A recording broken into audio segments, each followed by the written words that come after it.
Assalamualaikum warahmatullahi wabarakatuh. Perkenalkan, nama aku Dwinanda Grisha Putra, biasa dipanggil Agri. NIM aku E1101221048. Di sini aku mau jelasin 25 teori komunikasi. Yang pertama yaitu teori belajar sosial. Teori ini udah aku jelasin pas presentasi kemarin. Teori belajar sosial dikenalkan oleh Abed Bandura pada tahun 1977, yang dimana teori ini memaparkan komponen konektif dari pikiran, pemahaman, dan evaluasi manusia. Teori belajar sosial menjelaskan bahwa manusia mempunyai hubungan interaksi timbal balik yang berkesinambungan antara konektif dan pengaruh lingkungan. Kebanyakan teori ini tuh manusia mempelajari secara observasional atau pemodelan, yaitu memperhatikan orang lain dan meniru orang lain. Salah satu contohnya ketika seorang anak memperhatikan aktivitas orang tuanya.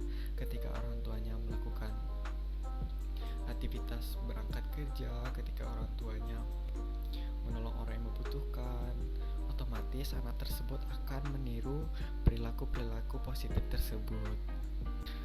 Yang kedua yaitu teori komunikasi humanisme. Teori ini menjelaskan bahwa terbentuknya pendapat umum ditentukan oleh suatu proses saling mempengaruhi antar komunikasi massa, komunikasi antar pribadi, dan persepsi individu tentang pendapatan dalam hubungan dengan pendapatan orang-orang lain dalam bermasyarakat. Yang ketiga yaitu teori nativisme. Teori ini berpendapat bahwa perkembangan manusia itu telah ditentukan oleh faktor-faktor yang dibawa manusia sejak lahir. Pembawaan yang telah terdapat pada waktu dilahirkan itulah yang menentukan hasil perkembangan. Menurut kaum nativisme, pendidikan tidak dapat mengubah sifat-sifat pembawaan. Keempat, teori spiral keheningan.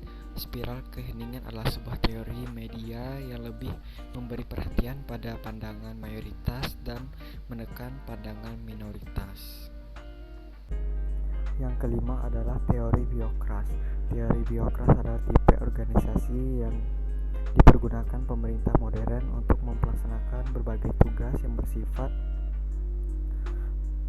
spesialisasi dilaksanakan dalam sistem administrasi yang dikhususkan oleh aparatur pemerintah.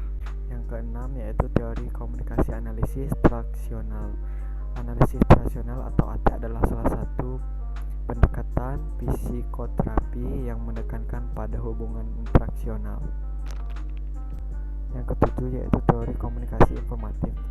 Informatif merupakan salah satu teori klasik, di mana teori ini menitik beratkan pada komunikasi sebagai suatu transmisi pesan dan bagaimana transmitter menggunakan media dalam berkomunikasi. Kedelapan, teori komunikasi imperialisme budaya.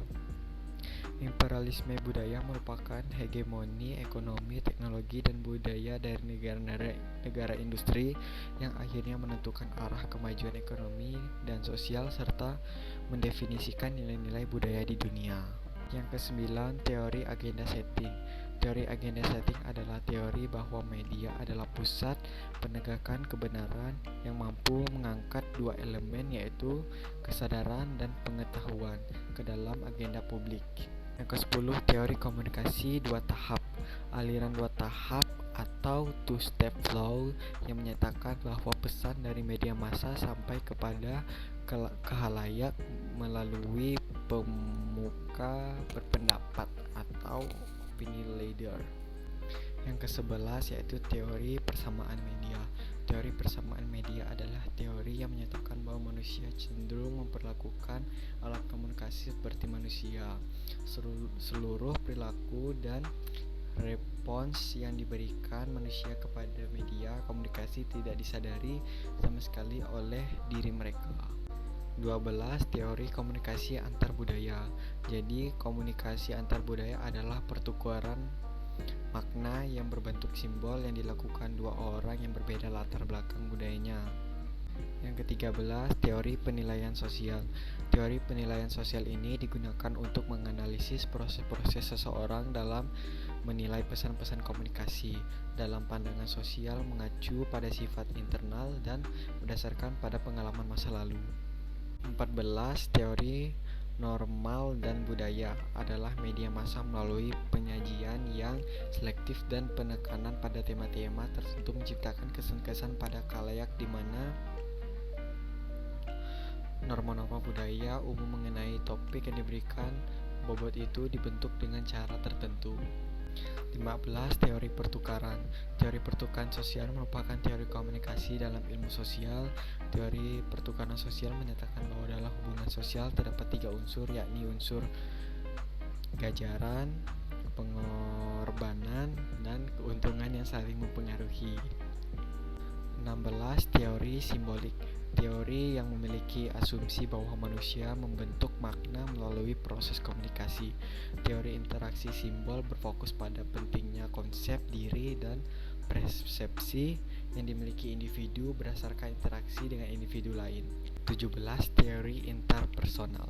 Komunikasi interpersonal adalah proses komunikasi yang berlangsung di dalam diri seseorang, di mana orang ini memiliki 2 peran sekaligus, yaitu sebagai komunikator maupun komunikan. 18. Teori konstruksi media massa. Teori konstruksi sosial media massa adalah pada sirkulasi informasi yang cepat dan luas, sehingga konstruksi sosial berlangsung dengan sangat cepat dan sebarannya merata. 19. Teori komunikasi administrasi. Teori komunikasi administrasi adalah proses penyampaian pesan yang dilakukan secara timbal balik antar anggota.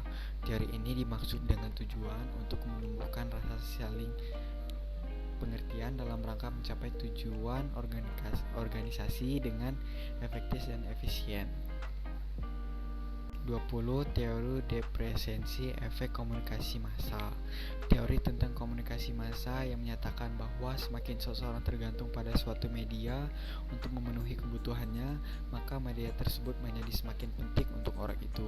1. Teori jarum hipodermik mengasumsi bahwa media memiliki kekuatan yang sangat perkasa dan komunikasi dianggap pasif atau tidak tahu apa-apa.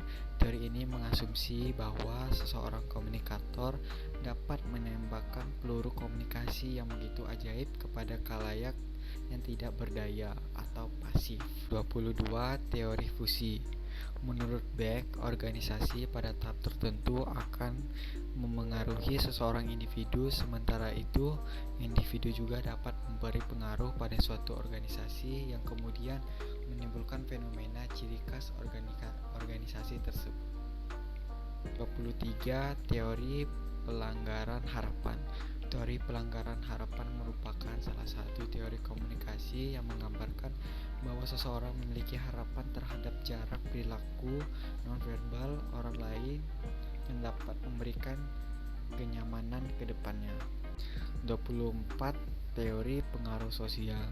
Pengaruh sosial atau social influence adalah tentang strategi seseorang membujuk orang lain dalam mempengaruhi keputusan untuk perilaku. Teori terakhir yaitu teori hubungan antar manusia. Teori tersebut menekankan pada pentingnya hubungan sosial yang disebabkan karena hubungan manusiawi atau interaksi, juga pada perhatian terhadap pegawai dan proses kelompok yang terjadi di antara anggota organisasi. Mungkin sekian 25 teori yang dapat saya jelaskan.